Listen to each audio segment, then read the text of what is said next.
Hey guys, Nate here with RedTech and final part 3 of our camera prep series. So this one's going to be a little bit more advanced, so let's get to it. We're going to make sure that your remote start-stop is set up for your Preston. The style of the trigger will be either a basic momentary closure or a Schmidt-style trigger, which will roll the camera when it receives a constant 3.3 volts and then cut when the voltage is taken away.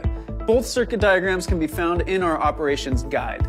The Schmidt-style trigger is what you would use on Epic bodies and the DSMC2 base expander.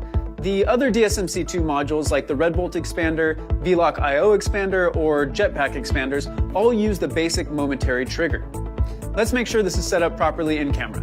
We're going to go Menu, Settings, Setup, GPIO Sync, and select the Brain GPIO tab. For the momentary style, set High to Key Disabled and Low to Record Toggle. For the Schmidt-style trigger, you want to set High to record Start and Low to record Stop. Test bump to make sure everything is all in order. Okay, next, frame guides. We're going to kind of cruise through this one a little bit.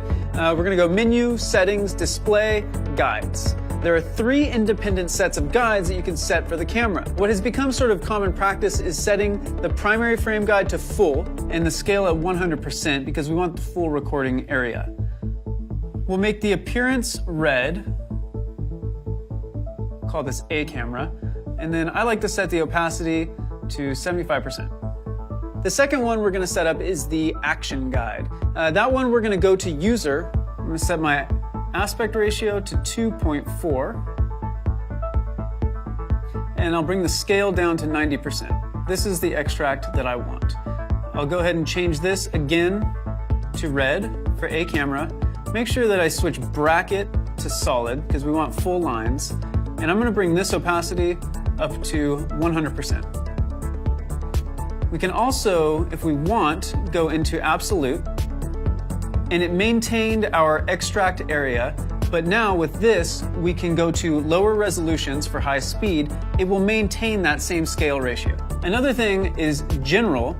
I like to set the shading relative to the action guide, and I'll set this to 50%. What I really like is to add a little bit of shading in the outside area of the extract. Everything is still being recorded, it just makes it a little easier to see your frame. Every single button on the camera is user assignable. Oftentimes people will either want the keys on the LCD to be something specific or fully disable them altogether so they aren't accidentally hit. We're going to go Menu, Settings, Setup, Keys. Under the key mapping tab, it will tell you to press a user key. It'll pull up whatever that key's assignment is, and you can select key disabled. This is a good time to point out that pressing user key 1 and 2 on the LCD will lock the screen and prevent any accidental changes. To unlock, press the 2 keys again, or press and hold the lock in the center of your screen.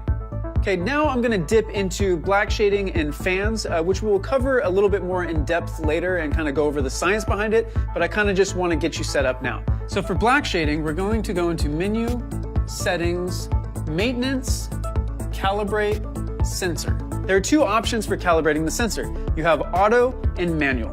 The manual calibration takes roughly 7 minutes and is specific to the shutter speed and current temperature of the camera. The auto takes about 45 minutes, but it covers the full spectrum.